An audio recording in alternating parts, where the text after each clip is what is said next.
We've been taught to see manipulative people as calculated, power-hungry, cold. We imagine someone sharp, intentional, almost strategic in their cruelty. But that's not what manipulation is actually about. In real life, manipulation rarely comes from strength or confidence. Manipulation is not about power, it's about fear. Most manipulators don't see themselves as manipulative. They don't wake up thinking about control or dominance. They believe they're protecting themselves. They think they're doing what they have to do to survive emotionally, and in some buried, unconscious way, they're right. Not morally right, but psychologically accurate. From the inside, their behavior doesn't feel like strategy. It feels like necessity. If you've ever encountered someone like this, you might recognize the pattern immediately. It's not dramatic. It's not obviously cruel. There's no clear moment where you can point and say, this is abuse. It just feels off. Like the rules of engagement keep shifting, and you can't quite figure out why. Conversations feel unstable. Agreements seem to change after the fact. You start second-guessing yourself. You replay interactions in your head, wondering if you misunderstood something obvious.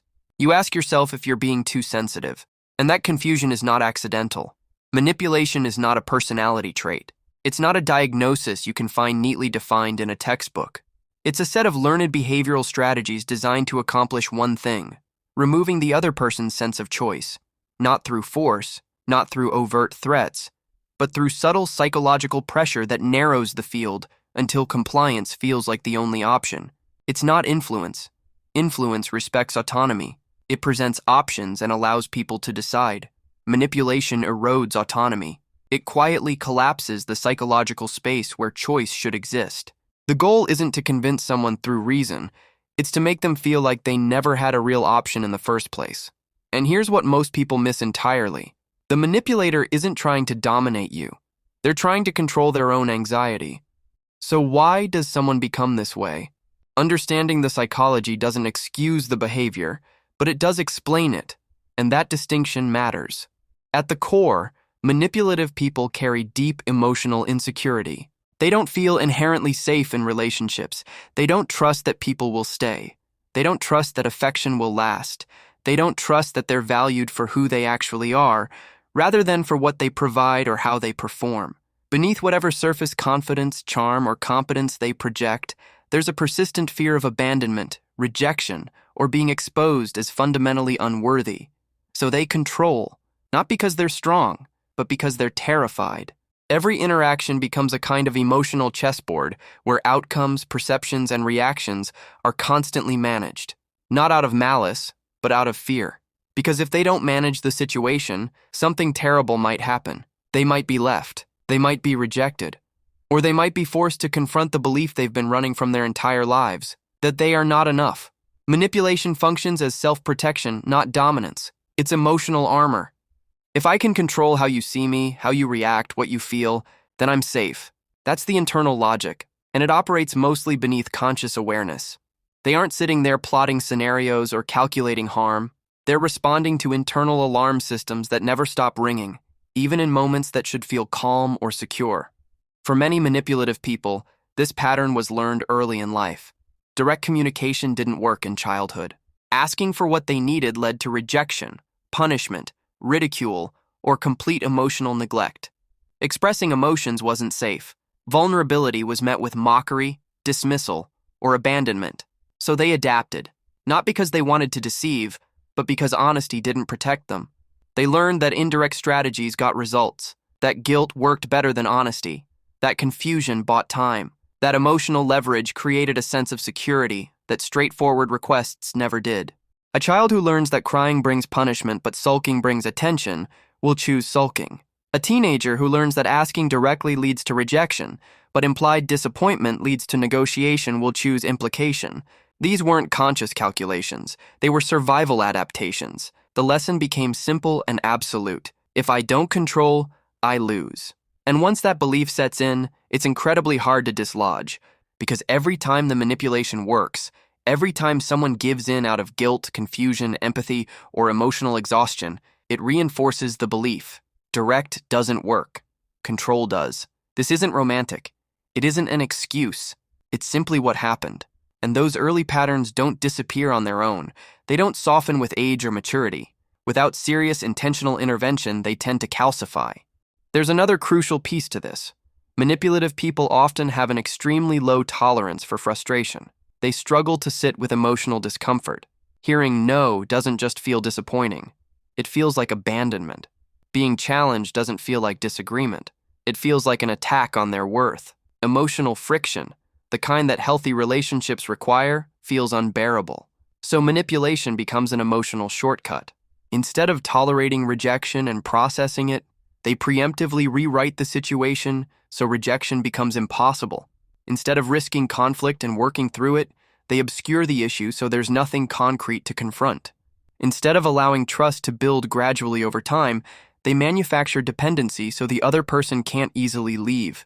It's not strategic brilliance. It's avoidance dressed up as influence. It's the psychological equivalent of never letting a wound heal because checking it constantly feels safer than risking closure. Now let's talk about how this actually shows up in real interactions. These patterns aren't weapons in an arsenal. They're unconscious strategies designed to regulate fear. Take gaslighting. We throw that word around a lot now, but what is it really? In most cases, it isn't a deliberate attempt to drive someone crazy. It's a defense against emotional collapse. When reality threatens the manipulator's internal narrative, when they might be wrong, responsible, or flawed, they instinctively rewrite what happened. Not because they enjoy control, but because accepting the truth feels too dangerous. If they're wrong, they're bad. If they're bad, they'll be abandoned. So the facts have to change. Constant victimhood serves a similar function. It's not that they're faking distress. They genuinely feel wronged much of the time. The world genuinely feels hostile to them. But leaning into that feeling, amplifying it, making it the centerpiece of every interaction generates sympathy, deflects accountability, and creates emotional debt. The other person feels guilty for causing pain, even when they didn't. And that guilt keeps them tethered. Conditional affection is another version of safety. Love is granted or withdrawn based on compliance. Warmth comes and goes depending on whether you're behaving correctly. From the inside, it feels like protection. From the outside, it creates instability and confusion. The relationship becomes unpredictable, which ironically recreates the very insecurity the manipulator fears. Ambiguous communication works the same way. They suggest without stating. They imply without committing. That way, they never have to fully own a position. And if you confront them, they can always retreat into plausible deniability. I never said that. You misunderstood. The confusion this creates prevents confrontation, and confrontation feels threatening. Here's the key point. These behaviors regulate the manipulator's fear, not the other person's reality. And if you're on the receiving end of this, the confusion you feel is not a failure of perception. It's the environment being engineered. So do they know they're doing it? Most do not experience it as manipulation. They rationalize. They reframe. They genuinely believe the other person caused the behavior. From the inside, it feels justified, necessary, sometimes even morally defensible.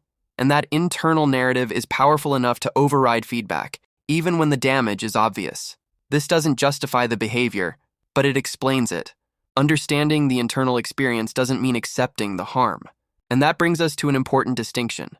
Manipulation is not evil. There's a difference between harm and malice. Manipulative people cause real damage. They distort trust, erode autonomy, and create confusion and self-doubt. That impact is real, but emotional control doesn't come from cruelty. It comes from chronic fear that was never resolved. Dysfunction is not the same as evil. Manipulation is what happens when fear becomes the organizing principle of connection. So can they change? Change only happens with awareness, and awareness is costly. It requires admitting that the strategies that once kept them safe are now destroying their relationships. That control has replaced trust. That protection has turned into isolation. Many people never reach that point. Some do. But here's what matters most for you. Understanding this does not mean tolerating it. Compassion does not require self-erasure. Insight is not an obligation to stay. Manipulative people don't seek power. They seek safety. Control replaces trust because trust feels too risky. And the tragedy is that the very thing they do to feel safe guarantees they'll never actually be safe. Because real safety only comes from being known. And you can't be known if you're always managing how you're seen. Manipulation is learned, not destiny. Understanding that doesn't make the behavior acceptable, but it does make it human. And if you've ever felt confused, diminished, or erased inside someone else's emotional maze, that wasn't weakness. That was your nervous system recognizing that something wasn't safe. If this helped you put words to something you felt but never fully understood, you're not alone. This channel is about understanding human behavior without excuses and without dehumanizing anyone in the process. You can subscribe if you want to keep exploring these patterns with clarity, not judgment. See you next time.